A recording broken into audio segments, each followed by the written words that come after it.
أعوذ بالله من الشيطان الرجيم.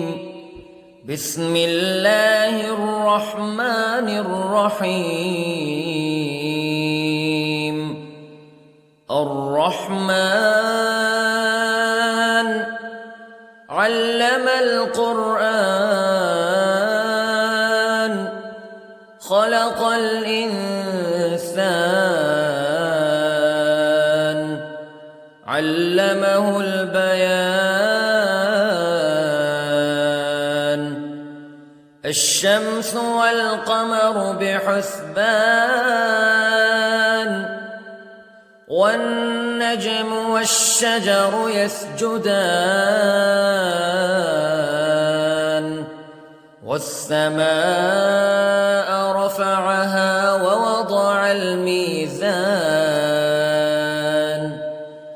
ألا تطغوا في الميزان وأقيموا الوزن بالقسط ولا تخسروا الميزان. والأرض وضعها للأنام فيها فاكهة والنخل ذات الأكمام والحب ذو العصف والريحان فبأي آلاء ربكما تكذبان.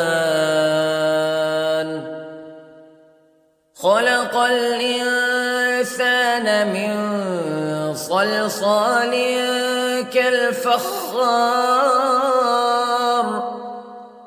وخلق الجان من مارج من نار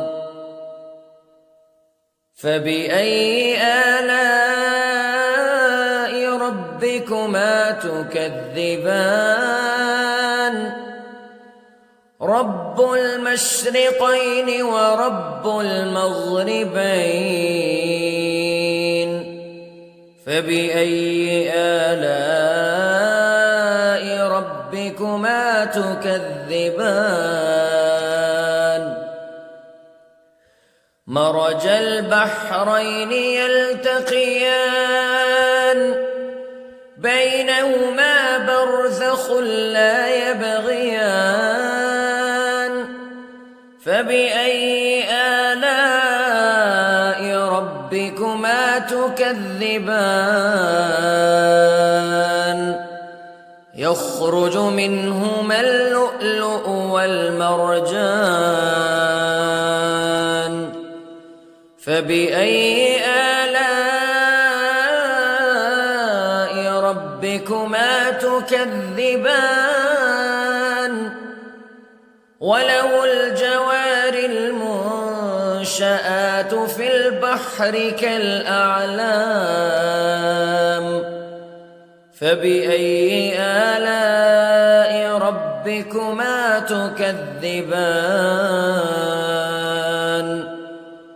كل من عليها فان ويبقى وجه ربك ذو الجلال والإكرام فبأي آلاء ربكما تكذبان.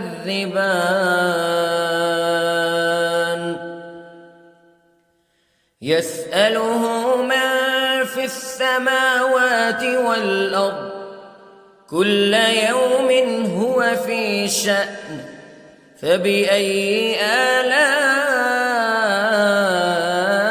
ربكما تكذبان. سنفرغ لكم أيها الثقلان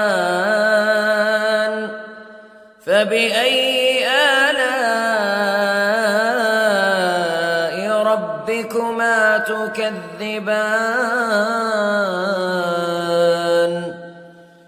يا معشر الجن والإنس استطعتم أن تنفذوا من أقطار السماوات والأرض فانفذوا لا تنفذون إلا بسلطان فبأي آلاء ربكما تكذبان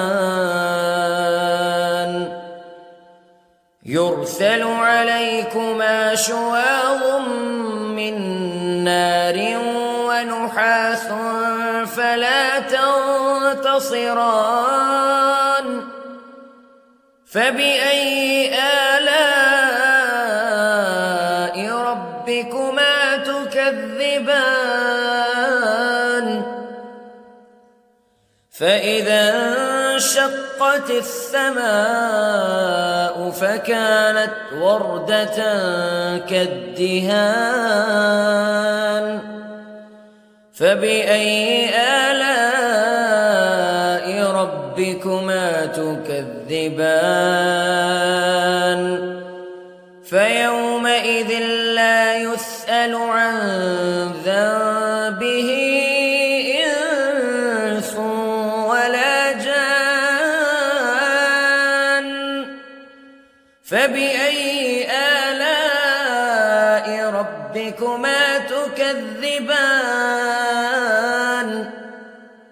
يعرف المجرمون بسيماهم فيؤخذ بالنواصي والأقدام فبأي آلاء ربكما تكذبان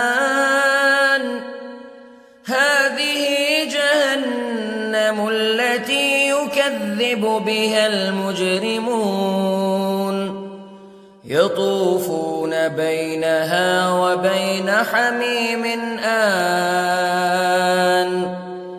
فبأي آلاء ربكما تكذبان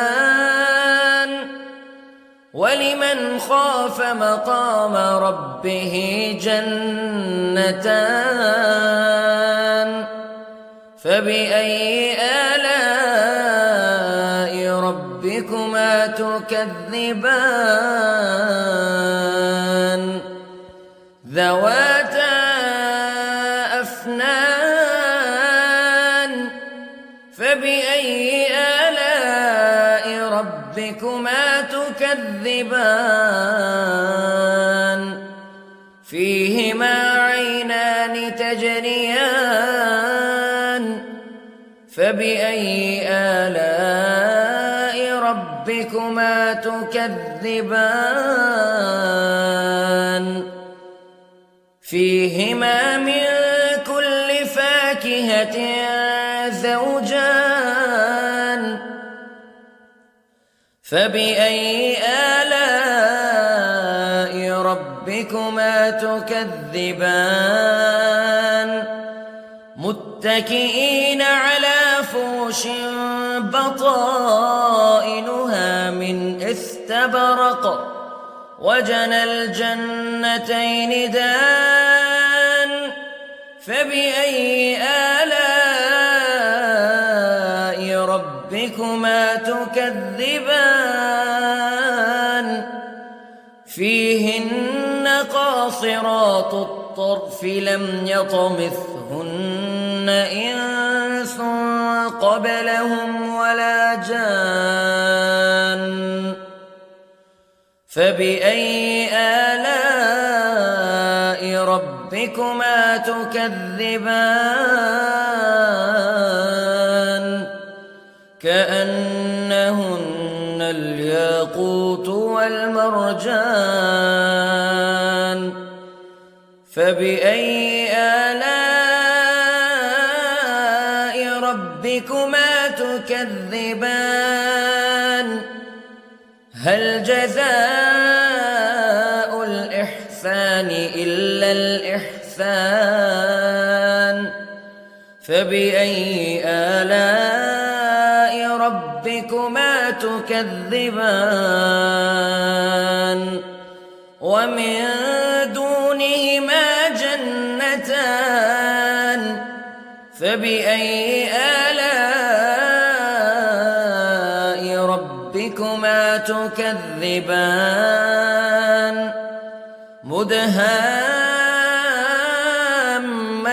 مدهامتان فبأي آلاء ربكما تكذبان فيهما عينان نضاختان فبأي آلاء ربكما تكذبان فيهما فاكهة ونخل ورمان فبأي آلاء ربكما تكذبان فيهن خيرات حسان فبأي آلاء ربكما تكذبان حور مقصورات في الخيام فبأي آلاء ربكما تكذبان لم يطمثهن إنس قبلهم ولا جان فبأي آلاء ربكما تكذبان متكئين على رفرف خضر وعبقري حسان فبأي آلاء ربكما تكذبان تبارك اسم ربك ذي الجلال والإكرام